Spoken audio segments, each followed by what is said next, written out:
Good morning, everybody.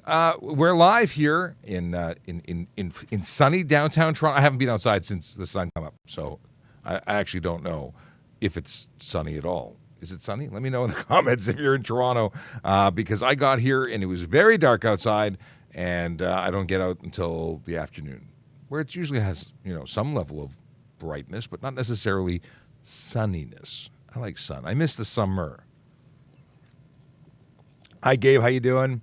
Mark, good morning to you. Jackie, gloomy. It's gloomy outside. That's disappointing. It's always nice to know that it's nice outside, even if it's not nice inside. But you know what? It could be worse, right? It could always be worse. Jacob coming in with a good morning. He is coming in through YouTube. Now, we're back to vertical video for today for the folks on TikTok. Let's talk about how you can contact us. First of all, my name is Sean Shapiro. I'm a police constable with the Toronto Police Service. This is Ask a Traffic Cop, that daily show where we answer your traffic and police questions for a full hour, sometimes an hour and a little bit, because, that's how we roll. We do it so you have access to police information. We want to be able to give you the best information possible, and we do that by being consistently here for you.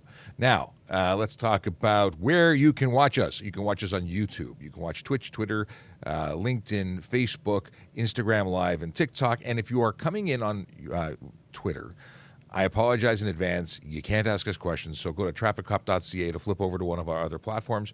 That's where you'll be able to get us on another platform, because that platform doesn't work. It works for watching. It doesn't work for active interactions, so apologies in advance. I'm tired of apologizing for Twitter. Mr. Musk, please fix it. It's actually not. I don't think it's Elon's fault. It's an integration with Restream, which is the provider that does our streaming stuff, that actually makes the broadcast available to a whole bunch of places simultaneously. But if you're on TikTok, use the Q&A functionality. Same goes for Instagram Live. And as you may or may not know, I'm seeing all sorts of folks coming in from other places, so it's amazing. Jacob got a new Bose SoundFlex speaker. Good stuff. I'm glad. The sound of the show is that much more impressive in his place because of the Bose audio. Greetings and salutations from the Traffic Management Center in the city of Toronto from Michaela Draconis. And Chase wants to know if I found any WD-40. A little joke on Twitter. One of our friends, Joe, who's that nerd dad, was talking about WD-40, and to me, it's like lost socks. WD-40 cans disappear when you need them. All right, let us see. Ryan Pinn, good morning to you. He says he finally made it back in on a rare day off. Ryan Pinn is a driving instructor from Nova Scotia, a military man, a man who plays. He can play. Is it the bugle you play or is it a trumpet you play? But he plays music. Okay. Let's see what's going on here. I got, I got CJ who messaged me. She sent me a text. Okay, I think we're good to go. Let's get into some questions. Rigo wants to know if I've ever had to use my gun. I have not had to use my gun in the line of duty. Other than to take it out for safety. I've never fired my gun in self-defense or against a human. Actually, not even against an animal. I've never hunted, but I've never hunted on duty either. That being said, I have trained extensively with firearms, and they're excellent tools if you know what you're doing. Do cyclists have insurance? I don't know if cyclists can have insurance. I don't know if there's a policy available. That's an interesting question, but I don't have an answer for you. Now, they're not required by law to have insurance, unless, however, they have an e-bike that does not meet the requirements as a bicycle. It's a motor vehicle at that point. Requires license, ownership, and insurance. It ceases to have the benefits of being a bicycle. But cyclists on their own, I'd be very interested to know if you can actually buy insurance. Okay. This is a question from Abir Malik. Can you use a pic of your license if you get pulled over? You can certainly show us your license, but it's not valid. It's not a valid way to surrender the license. See, under the law in Ontario, you're required to surrender your driver's license upon demand of a police officer for reasonable inspection. Hey, I know this guy. YYZ Traffic PC. What's happening? How you doing? Good. We're live. Congratulations. That's great. are you going to join us for a bit, or are you just passing through? Actually, passing through, I've got a meeting at University at High Court for Ve- a case. Very nice. The people can see it. Sort of. There you go. That's from YouTube. Can see YYZ Traffic PC. Except Who for the Yeah, you're anonymizing yourself with the Toronto Police logo. For the folks on TikTok, you have no idea what we're talking about, but you can watch the replay on YouTube, and you can see the man, the myth, the legend. Everything good? yeah, everything's good. I got a meeting, got to grab a detective, and we're off. Cool. We'll talk later. Okay. How long do I need my G to drive with a G1 driver? The answer is that you must be a qualified G, which means you need a total of 4 years experience. Your time as a G1 does not apply, which means you have to have your G2 or better for 4 years. So if you had 2 years as a G2 and then 2 years as a G, or any mix in between, not including any time that you may have been suspended. So, this is not one of those situations where you do the math in your head and say, I'm good to go. You go to the ministry, you ask them to update your license. You will see 4 dots in the bottom right-hand corner to the left of your mini-me photo, and that would be your indicator that you're good to go. Checking with the ministry to ensure that you are approved to supervise is a good way to check to ensure that the driver that you are supervising doesn't get a ticket for driving with someone who doesn't qualify as a qualified driver. Yeah. All right. We have here.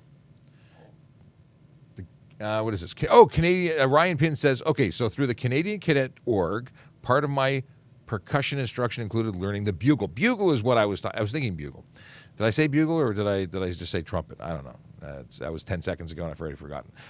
Angela Topping says, good day. And thank you for she's thanking me for my service and salutes me. Well, thank you very much. I appreciate the appreciation. And Akela is already disappearing because he's got a meeting. All right, moving on. We have some questions on Instagram Live. Let's go there. Jay Keir says, can black box do, what is this? Can cars black box? Do police have resources to analyze data? Is it just injuries, death for analyze? So we do have the ability of doing those. We don't generally do that unless there was a serious collision involving injury or death. But there are situations where we could access that information. Okay. Tips for police prep. You know what? It's been a long time since I have done that kind of work to prepare myself for police testing because I've been with the service for 23 years. I've been a police officer for over 10. So it's a while ago since I've done any testing for application. That being said, take it seriously. Take time, quiet time. I spent time. I went to a math tutor because it's all about speed. This is not difficult stuff. It's about being proficient and being confident and moving on to the next question rather than getting stuck behind something, which then finds you creating stress, which then prevents you from thinking straight. So, we're talking math skills of a grade 7 or 8 level. We're not talking crazy difficult. It's not, unless things have changed, it's not some calculus test. That being said, you have to be quick and efficient. So I went to a math tutor to improve my skills for fast calculation without a calculator. All right, that's one. 2, physical fitness. If you're talking about the whole kit and caboodle, physical fitness, major importance. Eat well, sleep well. You want to make yourself the best candidate you can be. Ensure that in addition to the testing process, the application process as a whole, make sure you're volunteering in the community, contributing to the community you want to serve, I should say. I don't mean that you want to work at one intersection, so volunteer in that community. I mean volunteering for the community as a whole, the people that you want to protect. I did a boo-boo. I boo-boo did it. I forgot to start with Vision Zero enforcement team. So I'm going to go back and do that. Today's January 30th, and Vision Zero enforcement officers are focused on Vision Zero in 32 Division and 33 Division. What does that mean? What does that look like? Well, these are actually divisions that service different neighborhoods. Neighborhoods like Downsview, Willowdale, Newtonbrook, Bathurst Manor, Park Woods, Donalda, Bayview Village, York Mills, places where people live, work, and play and deserve to be safe. So if you are driving in those areas, know that police officers, more than the average, are there today, and they are looking for people who are choosing to speed, drive aggressively, drive distracted, drive impaired. Why? Because those are the behaviors that lead to serious injury and death more often than not, and we want to change behavior. We do it one ticket at a time, no hugs are given, and good luck to you if you get charged, because these are the professionals. These are people who do this all day long. They don't make silly mistakes. At least they shouldn't. If they do, but if they shouldn't. Let's see what is up. We've got, and now Caleb magically moved his meeting so he doesn't have to leave. Okay. Can you drive through parking spaces in an empty lot? The answer is that's not the highway. You can, in fact, cross over those. It's not a delineated lane that you must stay within, unless there's signs preventing you. Maybe the property owners or representatives there, like security guards, say that that's not appropriate behavior and they want you to leave if you do it. That could be a Trespass to Property Act situation, but not a Highway Traffic Act situation, unless, of course, you were doing it in such a way that was dangerous to the public, and that could be criminal dangerous driving or stunt driving, like if you were doing donuts over those lines. That's stunt driving. Even on private property, you're eligible for a charge. Is it Jen Fenn? Yes, Jen Fenn wants to know, do both sides have to report a collision? I'm auto-adjusting because you wrote accident. There are no accidents, just bad decisions that lead to collisions. So let's talk about it. Yes, both parties in a collision must report. If you're talking about if you're talking about both the drivers of both vehicles. Now, do they have to do it at the same time? Not necessarily. If it was a situation where they could drive away safely after the collision and after you've exchanged information, then you can go at different times to different collision reporting centers within the same city. We have 3 of them in Toronto. 2 of them are for cars or bicycles, motorcycles, anybody. And one of them, which is in the building I'm currently sitting in at Hannah Avenue in downtown Toronto, 9 Hannah Avenue Traffic Services, we have a special one just for cyclists and pedestrians to make your life more simple, more reasonable, more accessible, more convenient. That's the word I was looking for. Whew, that was hard. Oh, yeah, that water's good. Okay. What's the deal with that? Why we know that going to the other locations could be difficult, and not everybody has access, especially if you just had your bicycle crunched. So that is the deal. If you don't go to report after the other half does, and it's legally required to do so, then our officers, investigators will look you up. And yeah. Chase wants to know if Sergeant Campbell is coming onto the show today. I don't know if he is.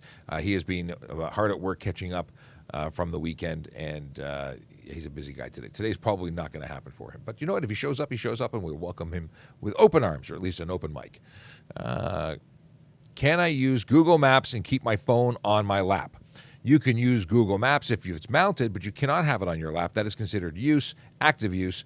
The phone would require you to also take your eyes off the road to drive. So not only could it be careless driving, but it would qualify for a handheld communication device charge. Cannot be on your lap. Cannot be in your hand. Cannot be on your knee. Cannot be in a tree. Yeah. You know what? You can get a mount for $10. Get a mount. Invest in it for safety and to avoid those $615 tickets. Have I ever taken new recruits for in-car training? Prior to when I was on the road, not in the motor squad, but on the road in B platoon, I used to take new officers that were doing their 5-week training. I wasn't a training officer. I was simply doing the traffic coaching at that time. Let's see here. Someone driving is drunk. Call 911 or non-emergency. A drunk driver is absolutely an emergency. We're talking about the safety of everyone on the road. That person could end their life or the life of another. That is absolutely 100% without hesitation an emergency. That said, if you think they're drunk and you think that it qualifies an emergency, you call 911. That's why one time you're allowed to pick up the phone and use it when you're calling us. You know, that's reasonable. Let's see here. What's going on? You had gone live for a second. I saw a notification, and I was going to go invite you to say hello on the live, but hey, now you're just watching the show. That's cool. Canadian show. He hosts twice a week a Canadian trivia event, a live stream. I think you should create a traffic trivia show and then come do it with us. That's what you should do. We'd love to have you do that with us. Okay. James Shepard says, thanks for answering. I'll get a mount for my GPS. That's the way to go. And do it, in my opinion, one that doesn't go in your windshield to block your vision. But anything is better than in your hands. But just know that if you obstruct significantly your windshield, you may find yourself getting another type of ticket. Ones that go in your vent or your cup holder lower, not in your view, is the way to go. Let's see here. On highway, what does pullover look like being passed? On highway, what does pullover look like versus being... here's the deal. When you are... driving and police, fire, ambulance. Lights are flashing, sirens active behind you. You slow down, you move over, and you come to a stop. That's what's legally required of you under the Highway Traffic Act in Ontario. So, do it. Pull over. Now, if we pass you, that's what passing looks like. If we stay behind you and continue moving over with you, that's what pulling over looks like. It's an interesting question. I can understand the confusion because some people just stop in the middle of the road. That would be wrong. That is dangerous. That's one of the reasons we do not activate our lights unless it's absolutely necessary for traffic clearing purposes or to go through a red light intersection that is currently showing a red signal to us. Yes. Okay, now on to what may be my very favorite question. What can happen if you're driving with a G1? And I must assume that this question is if I'm driving alone with my G1. That's what everybody wants to know. I don't have anybody to drive with. I want to drive illegally without a supervising driver. So what happens? Well, first of all, you're not insured because you're not a licensed driver. You are a learner permit-enabled driver. There's a condition that says you must be supervised by a qualifying G1. If they're not there, your insurance company is going to deny you a claim in the event of a collision. That's a big one. People may not be motivated by the $110 ticket that they're going to get for driving alone, but you have to know that if you wipe out and destroy that car and it's a $30,000, $40,000, $50,000 car, hey, if it's worth $5,000, it's still big money. You're not going to get that fixed. That's going to be a heck of a repair bill. Not to mention the fact that you're probably going to get sued, but that's a liability side of it. I'm talking about comprehensive side. So let's move on to the fact that you are going to get a ticket. You're going to get charged for drive G1 unaccompanied. You are going to get a 30-day suspension on your first conviction. You're going to get a 90-day suspension on your second conviction. On your third, you are going to promptly be kicked out of the driver's program, the graduate licensing program. Let's say you were 11 months in and you were about to get your G2. Happy days, right? Well, not for you, because on your third conviction, you lose all time and money that you have contributed to the G1 program or to the graduate licensing program, which means you get to start again. You reapply and you start with zero experience. Happy days, because you don't know how to listen. So don't do that. I'm trying to think if there's any other points to include. Oh, if you're driving a G1 as a G1 unaccompanied, the registered owner, the person or whomever was in charge of the vehicle that let you drive that vehicle, they will be charged under the Highway Traffic Act for letting you drive a vehicle. They contributed to putting a person in a car, in control of that car, in contravention of a condition. Equally, if you didn't take it with permission, you took it without permission, mom and dad weren't paying attention, you decided to go to the store because, hey, why not? You get charged criminally for take vehicle without consent. So one of my favorite things is this question because there are so many ways to ensure you never do it again. Not to mention convictions and suspensions look really bad for this. So your insurance premiums should go way up because you don't know how to follow rules. Okay, can dash cam footage of cell phone usage convict? Generally speaking, these are fine committing offenses where, unless we can really identify by way of a complainant who's going to swear and testify to what they saw and when they saw it, and all of the information is going to be stored in such a way that we can act on it, rarely would we be able to lay charges based on just a cell phone of someone driving while using a cell phone. Mind you, it would be great because, you know what? I think 50% of the cars are driving around with people using their cell phones. It's pitiful. Okay, you get G2 and pass, but the card you get says G. Did you have previous experience in another place? That's the only thing I can think of. I don't know why that would be happening. I would seriously confirm with the ministry as to why that happened, because if the card was misprinted but your license is not a G, you should still be following all the G2 rules because it doesn't sound right. Find out why that is. You don't want a mistake, because at some point the card is a representation of the actual file that they have for you. If there's an error, you could get into some trouble because our records may say something different. I would, again, contact the MTO, Service Ontario, and talk to them because, almost or maybe or oopsie-doo doesn't count. What do you think of dash cams? Any recommendations regarding features? This is a great question. I love dash cams. I really do. I think they are the best evidence, the best independent record of what happened in the event of a collision or offense that took place. I got into a collision. Dash cam would have been fantastic had it worked. It didn't work because I didn't have it installed in the car. I got it. It was sitting on the counter waiting to be installed. That was my big collision. Recently, I was rear-ended. Where was my dash camera? The new dash camera was on the dash because the camera that I installed after the first collision was broken. So, dash cameras are amazing. I love them when they actually work. Whenever they're installed, I don't get into collisions. Whenever they break, that's when I get into collisions. Can't win. But I think in terms of features, you buy one that you can afford. I like. I have purchased top-of-the-line models. I like dual camera models. I like GPS-enabled models. I like things that record, that automatically start recording on impact. I like ones that have Wi-Fi so I can download that content to my phone. But that doesn't mean you need that. You buy something under $100, it'll do the job. I wanted one that's 4K. My new one's 4K. My old one's 1080p. The reason being is because 4K has a better chance of capturing license plates, while 1080p probably won't, even though that was once upon a time awesome compared to like prior to 1080p.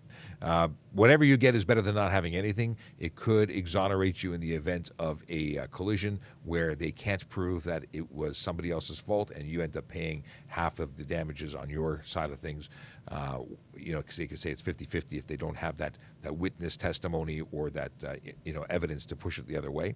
So again, totally, I would endorse that, the use of a dash cam. What do we got here? We have questions about tint, I guess. Are there laws in Toronto with regards to window tint? This is from Chris Orr coming in by way of YouTube. And the answer is first of all, it's not a Toronto law, it's an Ontario law. The deal for getting your vehicle certified is that you must have no more than 30% light blockage on the windows. You can't have a coating that is tinted and stops more than 30% light blockage. If it does, it's not certifiable, and it's considered unsafe. For the windshield itself, you can't have any tint. There's no medical exemption. There is no way to tint your windshield legally, save and except for those who have vehicles manufactured 2016 or older, and those vehicles can have 3 inches of sun strip across the top. That is a tinted bar across the top. I think is really not attractive, but some people like it. In any case, not legal for vehicles manufactured 2017 or newer. And what else can I tell you about tint? That is for safety certification. It is not for the other charge under the HT for obscure interior of motor vehicle. Now, when we talk about the windows, left or right, directly left and right of the driver, or the front windshield, you cannot obscure those with color-coded or reflective tint. Nothing to prevent us from seeing inside. So you can have tint on the windows left and right of the driver. But if I can't see you inside, if I can't see inside, and it's because it's dark outside, so it's nighttime and I can't see inside, you have committed that offense. You've obscured the interior of the vehicle. I, as a police officer, must be able to see inside. You're not allowed to pick your nose in privacy. I need to see if you're wearing your seatbelt, using your phone, drinking alcohol, or what have you, or identify, describe you. And it's not just a police officer who has to be able to do it. It has to be anyone, because a member of the public might be describing you. There's no reasonable expectation of privacy while driving a motor vehicle in Ontario.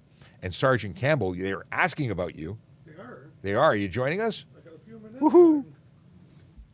Let me know when you're seated, and I will add a microphone level. Let's see here. I'm just follow up here. No tint. Yeah, Ryan Pinn was on it. And Ryan Pinn says the sun strip looked nice on my 87 Grand Prix, Le Mans. Good morning, Sean. Good morning to you, Sarge. Welcome back. Hope you had a great weekend, long weekend for you. Yeah, it was. I wasn't here Friday. So I went out and found some snow. I let everybody know because everybody wanted to know. Okay, let's see.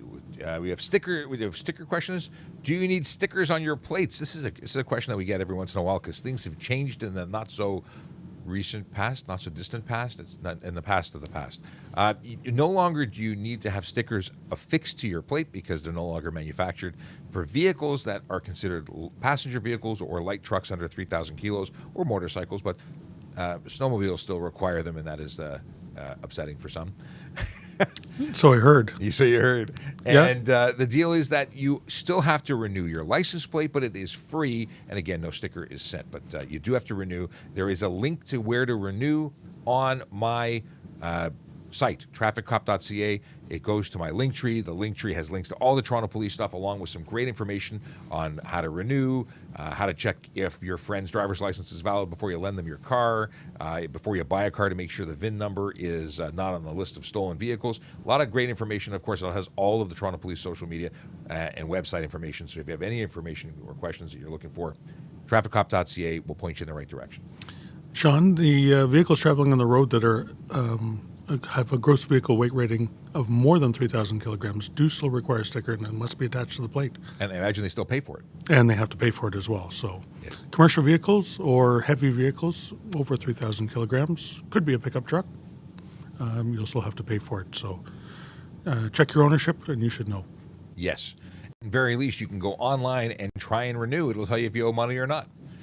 Also, if you have unpaid tickets, you may have to pay those, or you will have to pay those in order to renew.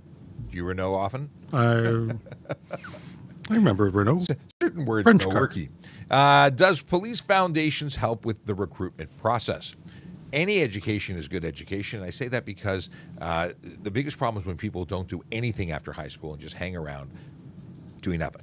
That's not good. But doing something, police foundations, if you like that, take that, great. It's better than nothing. And if you want to become a doctor first, that's great too. Like, it's whatever you like. Obviously, they want to see that you are continuously learning, growing, and developing as a human being, developing life experience and whatnot. These are the important things. Best thing to do is go to tps.ca/careers. Get yourself in touch with a recruiter. Talk to them because they are the pros in that area, and we are actively hiring both police officers, parking enforcement officers. I believe we have a posting for special constable. There's a ton of jobs. There's even jobs within the, as I say this, I'm just going to go online and check it out. TPS.ca, let's see what's listed. Careers. And we'll look at something else in the meantime. Can I check online if my plates are renewed, good to go? Yes. Go to trafficcop.ca, bottom of the link tree. I've included that link so you can check it. Okay. Police constable, lateral hire, special constable, parking enforcement officer. Let's see what it is. I want to see civilian roles. That's what I'm looking for. I want to see if there's any. Oh, yes. Crime scene support technician, senior labor relations consultant, a clerk with court services. Parking enforcement officer, YIPPY, Youth and Policing Initiative Summer Program, communication operators, lots of jobs, and we're a great place to work. I've been here for 23 years in different roles. I started as a volunteer. Same year I became a special constable in the courts. Well, a court officer that was a special constable. Now there's a special constable rank, so that's a thing, as opposed to just a designation. More complicated than necessary to discuss, but the deal is you can go where you can qualify and start a long-term career. This is a career with many jobs or many job opportunities. And policing, I started as a primary response officer at a division. I came to traffic services. I then went to the motor squad. I worked in the criminal investigation bureau. Now I'm in media relations and traffic safety programs. Like I've done a whole bunch of different things. You never get bored. And if you get bored, you can transfer into something else. Yeah, it's one job that has so many different avenues you can go into. And your previous lifetime experiences can help you get places and do things. Eric made a comment. He says, taxpayers' money being wasted on TikTok. He loves it. Well, thanks, Eric. Well, I appreciate your concern for fiscal responsibility. And actually, let's back it up a bit. This is not a waste of money, and I'll tell you why. We used to do this every day, all the time, media events, special events in communities, and not just one officer going to 25 places a day. We had many officers throughout the city doing what I'm doing here, but one-on-one. So the same questions being answered individually. Here we have 175 people on TikTok alone, just right now live in the room, and we're getting all this information out. We do it for an hour a day, and it's very well received. We're the largest TikTok police education channel on the platform. We're also simultaneously on YouTube, Twitch, LinkedIn, Facebook, Twitter, Instagram Live. Like we're doing it very efficiently. But I understand some people may not agree with it. And you know what? If you don't like it, you don't have to be here. Just saying. Okay, Arian Leitch. I don't know if I pronounced you right. Love this channel. Useful information. Keep going. We're not going anywhere. But it's Arlen. I totally misread. Arlen. All right. Thank you for the shout out. Much appreciated. If you are watching and you don't already follow us, please do on whatever platform you would like. We are on all of them. So if you are watching widescreen on YouTube, awesome. If you would like to see vertical on TikTok, we're there at Traffic Services. Follow us there. Follow us everywhere. And of course, share this with your friends. The more people we can assist with information, the better we are. If you are interested in the follow-up video, I posted this morning a video that was the follow-up to the pickup truck that changed lanes in front of a big rig and caused a collision. Oh, I think I let the cat out of the bag. They caused the collision. They made it a lane change. And if you go to the video, you can vote onto which charge you would lay in that situation. So I look forward to seeing the votes are coming in mixed between the charge of unsafe move or careless driving. You know, if you thought it was a different one, comment as to which charge you would lay if you were a police officer. So Sean, just curious, Yeah. what were people's thoughts on who was most at fault for that one? The overwhelming majority said that the pickup truck that changed lanes was in fact at fault, but there were some very vocal people who thought the 18-wheeler should have stopped on a dime and avoided making contact. Interesting. It was. And those people had a long conversations with the people who thought that it was the pickup truck and were, of course, correct. But, it's always interesting. And it's one thing to just shout out and say the answer, but people were very articulate in their support of whatever answer they came up with. So regardless of which way you voted, I appreciate your participation. It's always interesting. It really is very interesting to get one's take. And in this latest video, it'll be very interesting to see what people's thought process is to support either a charge of unsafe move or that of careless driving. And I put the wording on. You can actually like snapshot or pause the video and read the wording along with what the charge is, what the arrest authority, if there is a arrest authority, what the points that come with it are. Like, you'll be able to have a look at what we can look up and see as to what is the short form wording. And it's interesting. So really what you've done is you've kind of created a scenario where most police officers, especially traffic officers, have to deal with that every single day. Yes. Make a determination based on as much evidence as you can gather at the scene and see if it meets the criteria for a charge to be laid. Because not all collisions do you have enough evidence to lay a charge. And then there's the whole concept of what's most appropriate. Does based on the information you have, which is in this case only 15 seconds of video, is what you see there substantial enough to lay one charge or another, or what's your thought process? So this is one of those things where you get to play traffic cop. Actually, I wonder how many people will stitch their answer instead of just voting. But whatever the case is, we look forward to seeing what the results are and revisit it tomorrow before the show. All right. Are your parking enforcement officers not special constable? No, our parking enforcement officers are not special constables. They don't have an arrest authority other than that of a citizen. They are, however, considered peace officers in the event that they're assaulted. They're not peace officers because that's not their rank, but just like the mayor of Toronto, if they were assaulted on the job, the investigation would the charges laid against the person who assaulted them would be that of assault peace officer. Yeah, but their authority does extend to the bylaws, though, and they're a bylaw enforcement officer Yes. for the City of Toronto. Absolutely. Okay, so here's an interesting question. Can a learner driver from BC drive in Ontario? So there's a couple of caveats here. We discussed this in a previous video and said that the provincial license that is issued, or the learner's permit, is only valid in the province that you have it issued in.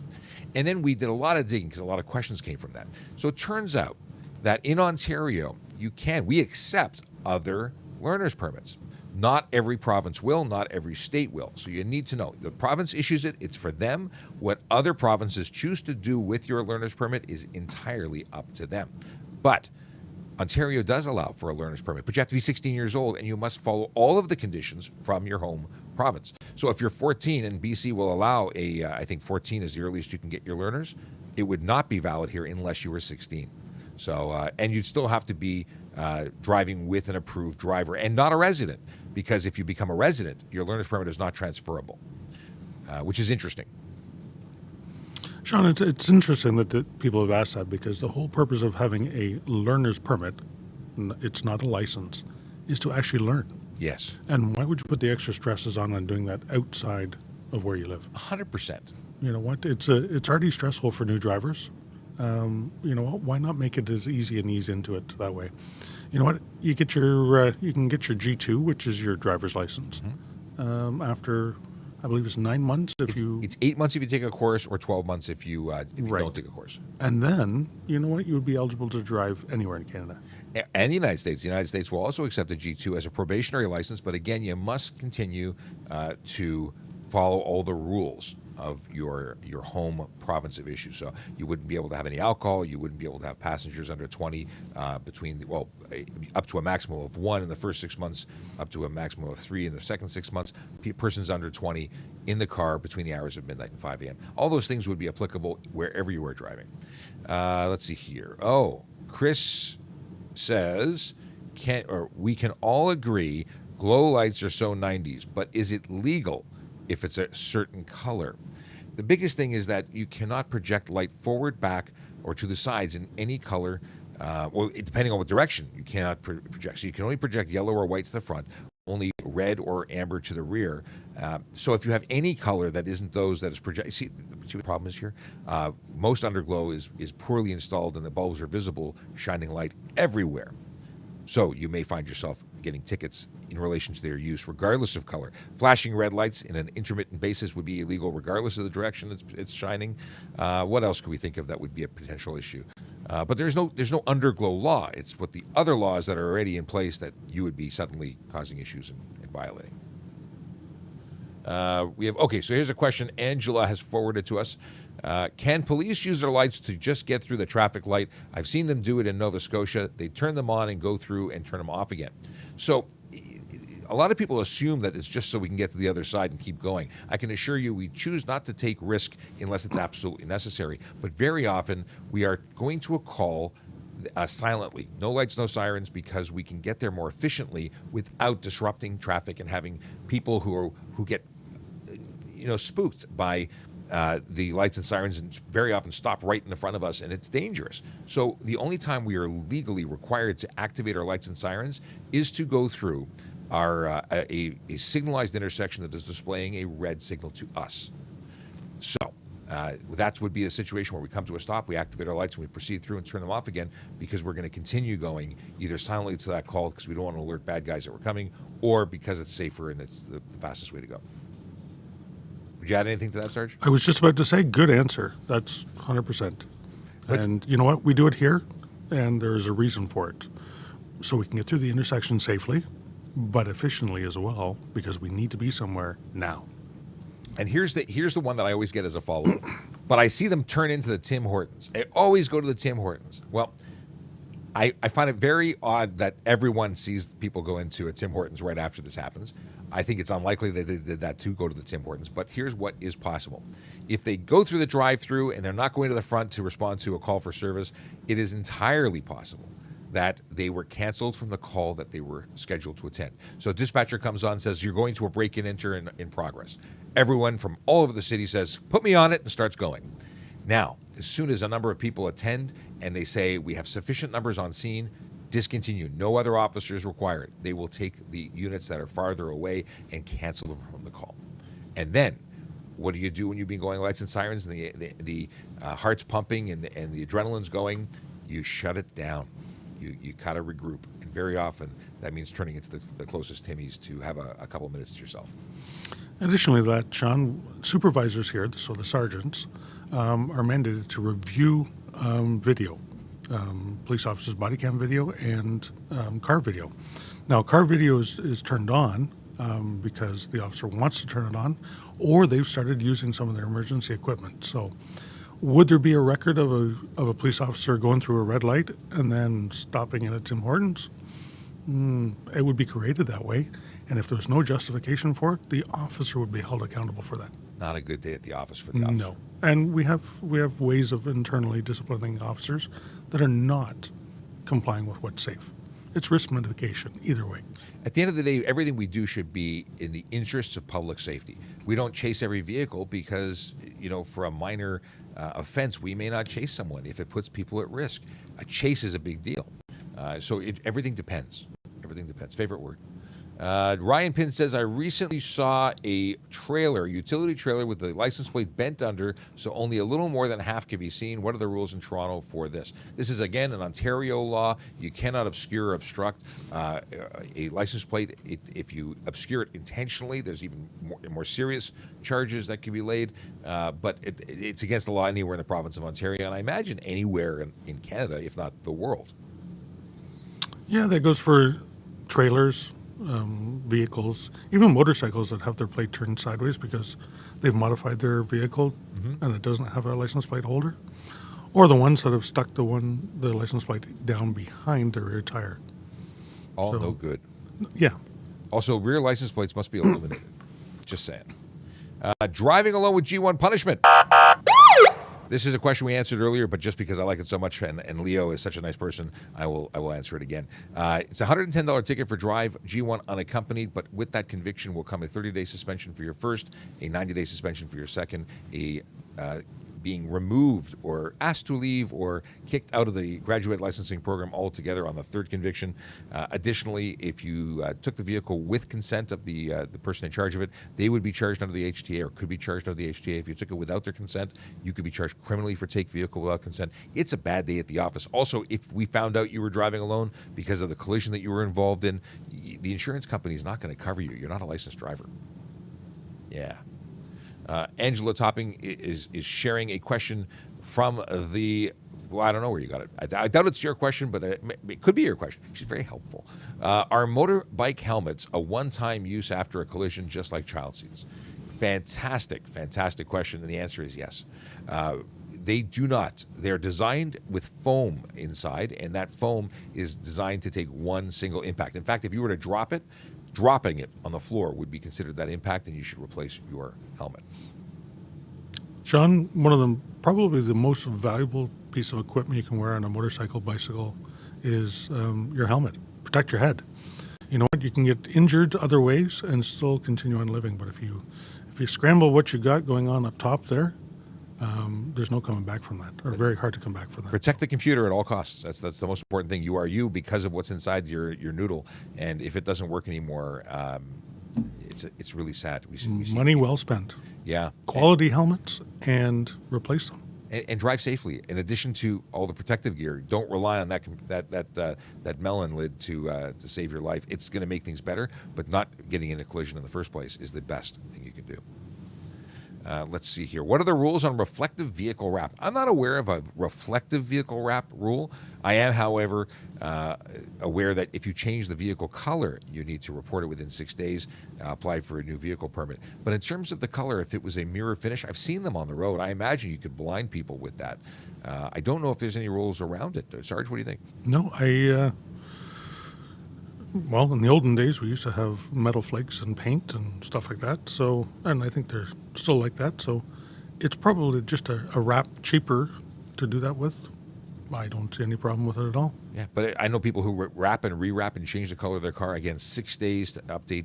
When you do that, you could be charged for a $110 fine of failing to apply for an updated thing. Also, that would apply to changing the not displacement, but number of cylinders. If you put a 6-cylinder into your 4-cylinder, or a 4-cylinder into your 8-cylinder, whatever cylinder you make that change, technically that's a change that has to have an update on your ownership.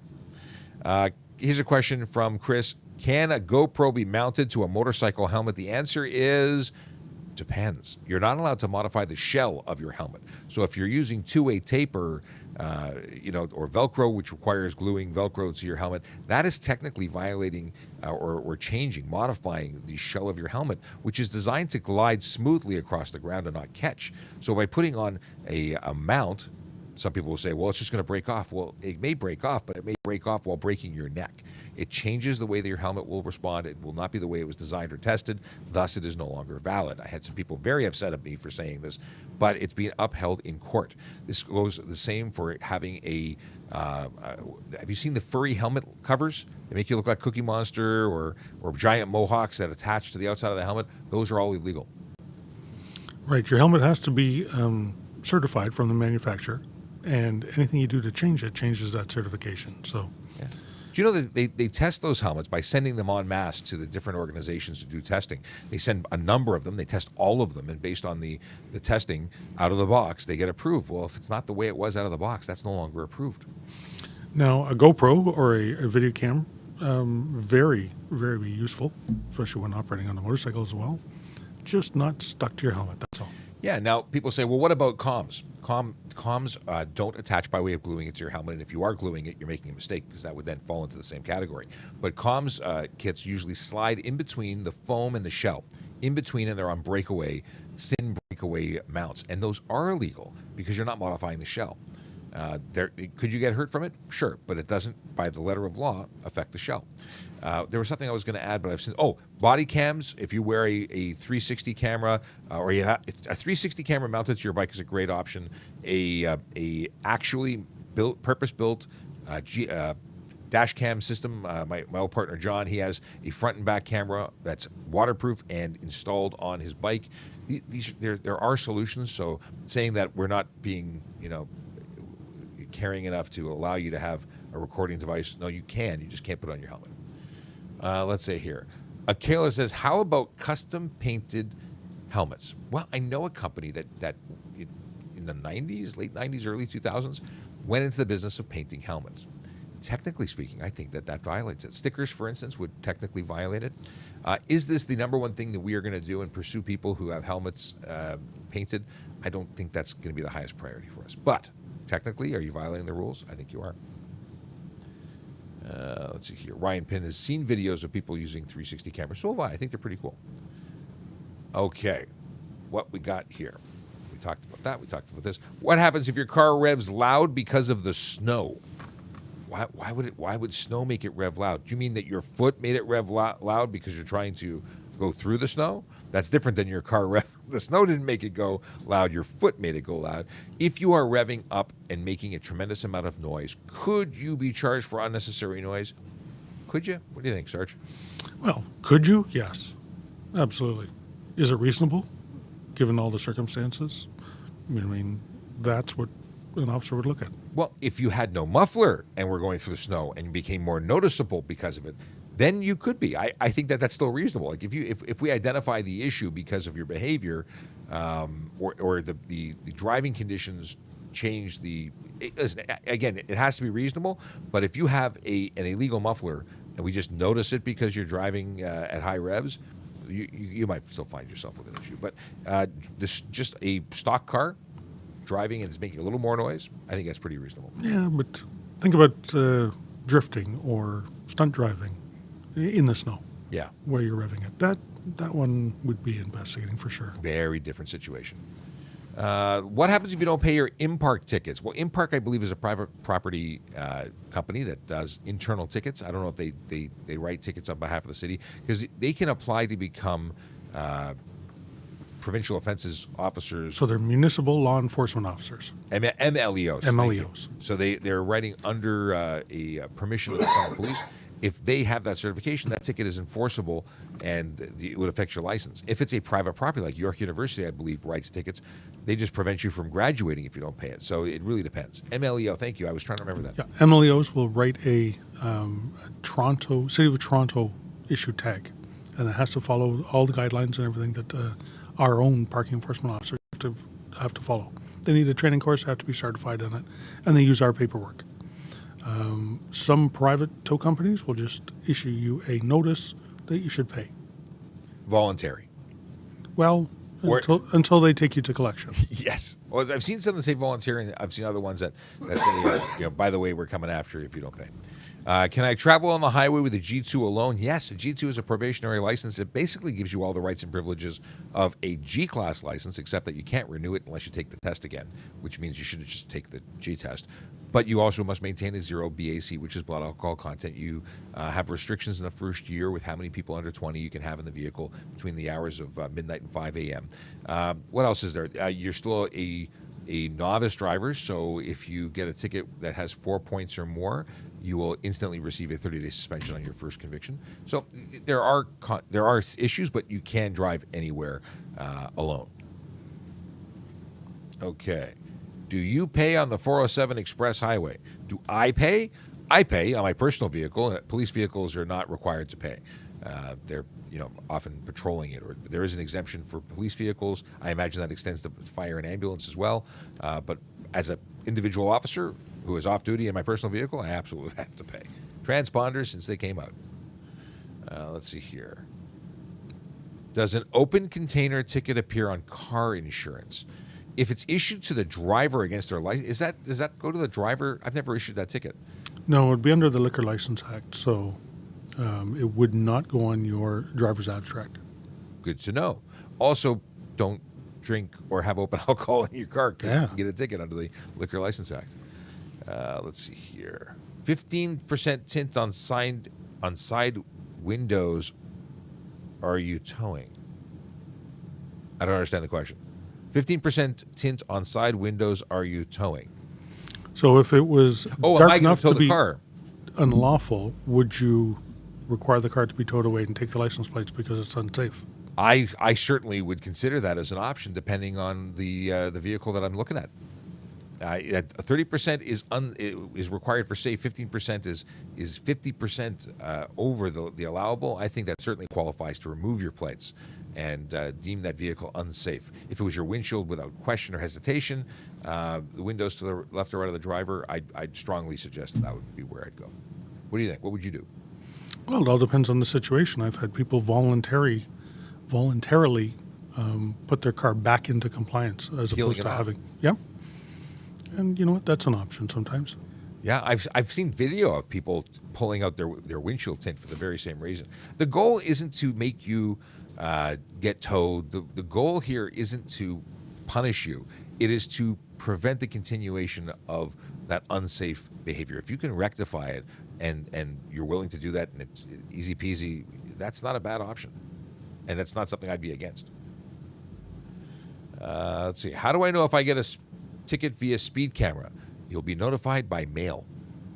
We don't call you. We don't text you. You'll get a letter in the mail. It's not even we. It's the city of Toronto and whatever jurisdiction that is issuing them. They're all processed and sent by mail. And you get a nice little picture you can frame of your car going through the speed trap. As long as it's your car, it's the vehicle owner that True. gets the fine. What happens if you get a 104? A 104 is a Part 3 summons. It means that you are going to be given a court date. You must attend. If you don't attend, they could put a bench warrant out for you. So 104 is given instead of just a Part 1 ticket where, say, the fine is over the specified amount, or the offense is so serious that the officer believes that the person must go in front of a justice of the peace and explain the circumstances and let the justice of the peace decide whether a fine should be higher than the set amount. Yeah, and there are some tickets that simply don't have a set fine. Those are automatically going to go to court, and they're serious offenses. For instance, stunt driving is a 104. It's go to court, and any ticket that you get in conjunction with that stunt driving charge would also be completed in a 104. You'd have a single case file. Reflective tint, that's 20%. Can plates be pulled? Can, yes. We just discussed it, though. May is really the question, and it may be pulled. Reflective tint? Yeah. Yeah, unless you took that off, yeah, I wouldn't let you. The reflective tint really falls under the other charge, but it is a situation. What is considered too low for a car? Same asker of questions asking that. The answer is there is an actual maximum or maximum and minimum distance your headlights can be from the ground. There's also a minimum road height. That is something that doesn't really concern us as police officers so much as we are looking for, because we're not measuring. It's based on I believe it's an inch and a half from stock. But we do look for contact with tire and frame, tire and body. If there's any contact, wheel to wheel, or compression of your suspension, that would be unsafe, and that would be pull your plate situation. Can I get a 104 for tint? You can get a 104 for anything. Let's say you had 30 charges or 30 convictions for tint. You're just not getting the message. Could that be a reason to escalate that to tint, to 104? Absolutely. Your pattern of behavior. Remember, we're going to try and solve the problem here. And if you're not getting it, then maybe you should go explain to justice of the peace. Why? Why don't you respect the law? Yeah. And should you have your other, more serious? Because the ticket price, the face, $110 for most of these offenses, that's not the only price that could be charged. That's the set price. They can go higher. They can choose to increase fines. Why won't the police investigate my 2 stolen truck? I don't know. I don't know what your situation is. Very often, there's not much to investigate. If there's no evidence, there's nothing to go on. They have an open case file waiting for more information. In the meantime, they created a report that you can then take to your insurance company to start the ball rolling on making an insurance claim. But very often, these vehicles are stolen and on a truck or to a shipping yard, into a container, and off to another country. It's unfortunately a very organized and diabolical situation. I never get to use the word diabolical, but I honestly believe it's disgusting and diabolical, because the number of people that I know that have had their vehicles stolen, it's heartbreaking. You can't even get vehicles to replace them with. It's really, really difficult situation that people are in. Are school zones 24/7, 365? The answer is yes. In some jurisdictions, you may see a sign that has time conditions, but almost all of them are 24/7, 365. And people say, well, why? The school's not there. Why should it be there? Well, we're in the process of reducing speeds, and not we, the city, and cities across Canada and the United States are reducing speeds, because we know that when serious injuries occur, it's because speed was too high. If we reduce the speed, we have the chance, even when a collision occurs, of making it safer for those involved. Some rural areas, too, that may have a sign up there that the speed limit is reduced when the signals are flashing. So they may have flashing yellow lights on it, and that indicates that the speed has gone down for a period of time. Yes. So, and it allows the speed to remain up if the school is not in. It is a good thing. Let's see here. I am looking for, and do not yet have, the answer to the question of what was the, where did it go? Here. How many driver DUIs over the weekend? Hopefully 0. It's rarely 0. I don't know if the last time it was 0. I just checked on Twitter. Scott Matthews is at TPS Traffic DC. He is likely grabbing all that information right now. I can tell you it's not 0, because 14 hours ago, he posted that we have driver number 2 that blew an alert. That means they had more than 0.05 BAC of blood alcohol content over the legal limit to drive. Not yet that of a criminal charge, but certainly more than they were legally permitted. They got a 3-day suspension. That is roadside administrative suspension. It took place immediately. The vehicle was then towed, and they'd be required for $531 in fees and penalties to get it back. He said 15 hours ago, so an hour prior to the last ride, the driver in the vehicle blew an alert. Again, below the 80 or 0.08 BAC. So they got a 3-day suspension as well. But I don't see any information. But check it out, TPS Traffic DC. He'll post it later if they're what the actual arrests were, and that's citywide. And it's amazing, but we have to keep talking about it because people are still doing it. Let's see here. Ryan wants to know, do all 50 states have reciprocal agreements for traffic tickets with Ontario? I know that the states that directly connect to Canada have a reciprocal agreement with the provinces on the other side of the border. So, New York State, for instance, is one that connects with us. I think Florida has gotten into one because there's so many Canadians that go back and forth. But I don't think that all 50 states do it. And maybe with technology they do, but the old days was only certain ones that. Are you talking a reciprocal agreement on conviction? So Yes. the charges would from down there would. Exactly. Oh, okay. As opposed to just a reciprocal agreement, we can operate our vehicles. Yes. We're talking about convictions. Right. It's specific to tickets and convictions. Let's see here. Because what is a good question? We're running out of time. Oh, no. Oh, we have a dad joke. Oh, I should have got one of the good dad jokes. Yes, because apparently this deck is filled with ones that are less good. This was for Thursday. This one I did. You weren't here. Were you here Thursday? You were here Thursday. Yeah. Okay. Do you have a few moments? I can go. Sure. see if I can go grab some? We'll dance. We'll wait. All right. Okay. Let's see here. What is? Okay, we'll start with this while we're waiting. What is the ticket if you don't have a front plate? Well, you are required to, in Ontario, display both the plates that you were issued. If you don't, it's a $110 ticket. And if you were listening a few minutes ago, we were talking about what happens if you keep doing the same thing again and again. Could it become a 104? Could you be getting a ticket that sends you directly to court? Yeah, you can get a summons to court. You can get a summons sending you directly to a JP to explain why you just can't figure out how to mount your license plate. I just realized I've not looked over to see what Michael is typing to me. Let's see. Now we have something on the Appity app. We have an app called Volley. It lets you send us. Oh, thank you very much, Michael. Let's see here. He says, I would assume expensive bike owners. Okay, so earlier he was once again sending this wonderful picture. This is the picture of what your dots. These are the dots that suggest that you can supervise a G1 driver as a qualified G. They're in the bottom right hand corner to the left of your mini-me photo. You won't be able to miss them once you see it. Okay. Thanks for that, Michael. Sorry I didn't pay attention to you earlier. Volley app allows you to send me video, voice, or text. It's fantastic. And Akela wants to know about, here's a good question. Okay. All right, we got a question. If a trailer has no plate on it, what can be done? That's a good question. We'll wait for the good Sarge to return. He's in the process. Okay.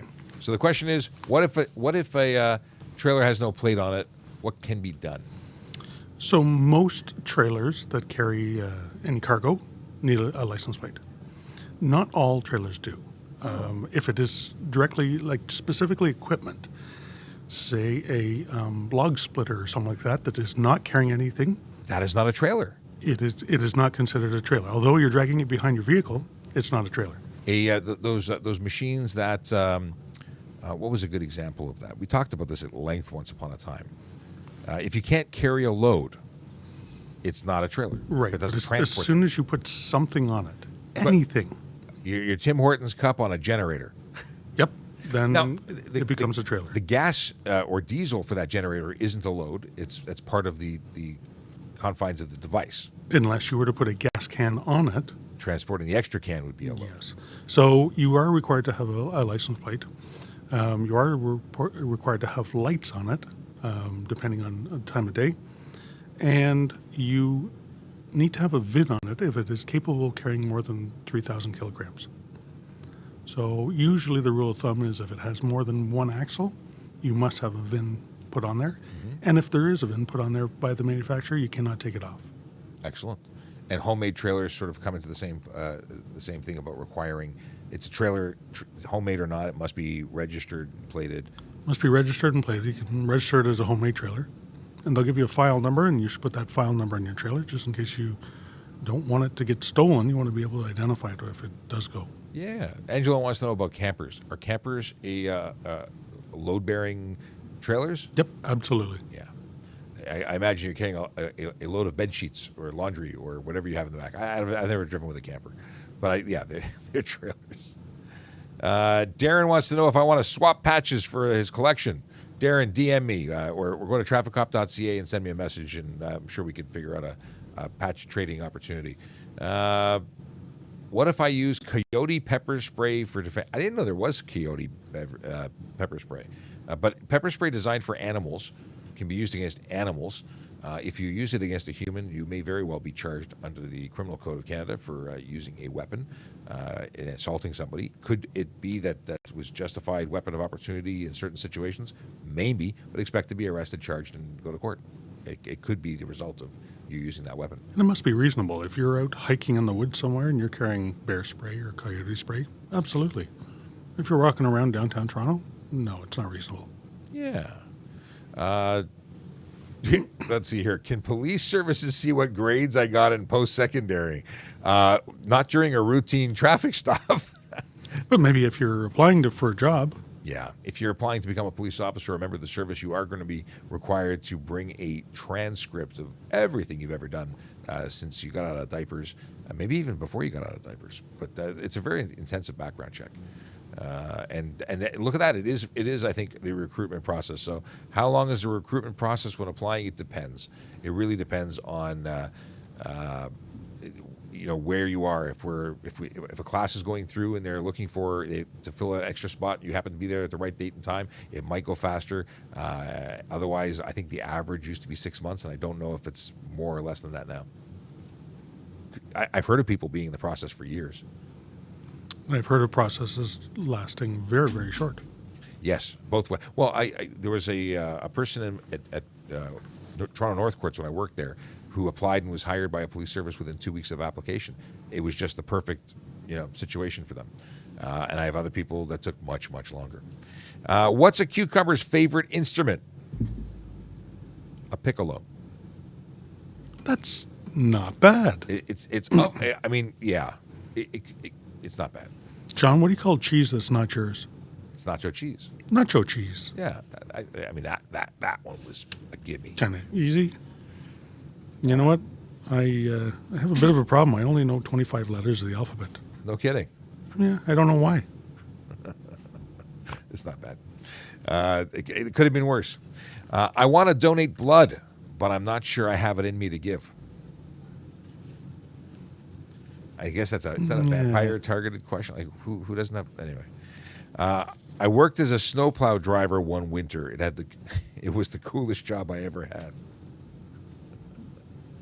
No, not doing it for me. No? No. How about this one? This is the actual designated January 30th Monday episode show joke. Dad, I like my new headphones, but I have to switch sides sometimes because they're a little uncomfortable. How long does it take until you're really irritated? No. No. Okay. All right. Here. We're going to jump into a couple questions and we're going to sign off because we already passed 11 o'clock. We kind of delayed for some joke stuff. But Angela Topping is asking either on her behalf or the behalf of another person, are nightsticks, tasers illegal to carry in Canada? Weapons in general, if you're walking around with a weapon, depending on where you're at, because weapons aren't necessarily illegal. Also, not everything you have is a weapon. A nightstick is a weapon. A taser is absolutely not permitted. Well, it's restricted. It's restricted for use by certain individuals that are allowed to. Would that be authorized personnel? Right.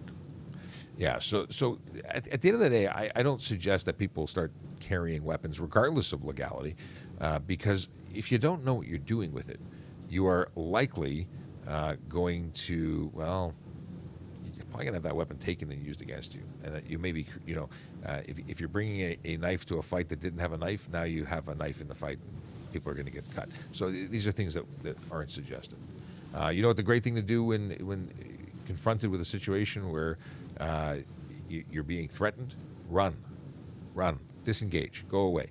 And in fact, police officers are in a situation where we're not allowed to run. We can't just take off. We're obligated to, but you don't have that obligation. So running or removing yourself from the situation is absolutely the best way to go. And if you can't do that, then de-escalation process of trying to talk your way out of it. Violence is not the way to go. At least not in most situations. Let's see here. Jeff says, how far back can police officer making a traffic stop see a driver's file? Oh, how far back, your record, you mean? We can see since the day you got your license, if you're talking about your driving record. So depending on where you were licensed, I imagine. But, yeah. And Akila says, stay safe and remember, don't have a good day, have a great day. Thank you very much. We have a ton of questions that have gone unanswered. Here's a very important question from JMB. What are you going to do when cars fly? Like, as traffic cops? I've never really thought about this, but you've depressed me. Yeah, well, I would imagine they'll make some new rules. Do we have to become pilots so we can? I guess we'll have flying cars. We'll just go after flying cars. Yeah, we could. We will probably have flying cars as well. Yes. Let's see here. How many uniformed officers getting hired? I don't know the exact count, but do you recall what they said in the media? No, I don't. It's quite a lot. I think we have 3 classes this year. Yep. Classes are approximately 100. 300-ish people, so at least 300 people. 300 Time officers. time is good right now if you're looking to Yeah. ever become a police officer. Or It is for good. that matter, parking or special constable. With the fact that we're hiring this, when I first applied in 2000, it was just after a multi-year hiring freeze, where nobody was being hired, and it just happens to be that now is that time where if you want a job in law enforcement, hurry up, don't waste time. You will only have yourself to blame if you have not applied. All right, looking for my last little. Is it illegal to collect traffic signs for a wall? I imagine that's in relation to my collection on the wall. Those are not actual traffic signs. Those are corrugated plastic signs that were made for a trade show. And that's why they can be stuck to the wall with a thumbtack. If you go and steal traffic signs, oh yeah, theft is still theft. Not only that, it could be mischief. And Yes. It could be mischief endangering life, depending if you're taking a stop sign away or whatever it is. If you endanger the life of somebody because the sign's no longer there, big criminal consequences, and civil probably as well. I agree 100%. You take away a stop sign, you cause a collision, someone dies, it's on you. Want to become a police officer for TPS? How to stand out? You know what? A quick little thing. Being the best candidate you can be. How do you do that? Well, continuously and volunteer your time. Be committed to the community that you want to serve and protect. Continuing your education, whether it be language courses, like even if you've got a doctorate and that was 10 years ago that you got it, and now you're twiddling your thumbs on weekends, go make a difference in your community. Show that you are committed to helping people, because this is a job, really, a career where you are paid to go help people. Well, if you want to help people and the difference is just your paycheck, you're already doing some level of the job. Go and help people. I don't mean go and protect people from bad guys. I mean go and contribute, because we do so much more than just arresting people. Policing is not just a linear go out and catch bad guys. Yeah. All right, Sean, that's it for me. And that's it for me too. We'll be back tomorrow to do it all again. So if you are driving, drive sober. If you are walking, don't chew gum because it's dangerous. But either way, we'll be back tomorrow at 10. Look forward to seeing if you've got questions. Oh, go and vote for for what charge you would lay if in the video. It's on TikTok. I'll have to repost it on the other platforms. But right now, it's only on TikTok, so you should go there and vote. All right, have a great day. We will see you tomorrow.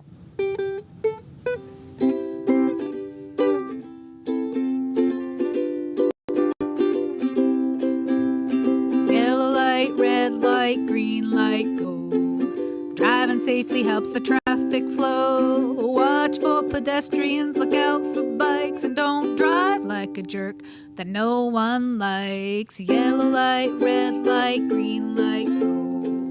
Driving safely is the way to go. Put down your cell phone, nobody needs you to text and drive on the DVP. Yellow light, red light, green light, go. Stop at stop signs, look both ways, then go. Seatbelt, save your life indeed, and watch your driving. Don't speed. Yellow light, red light, green light, go. Driving safely is the way to go. Don't drink and drive or smoke some weed, because you might go to jail and not get freed. Yellow light, red light, green light, go. Driving safely helps the traffic flow.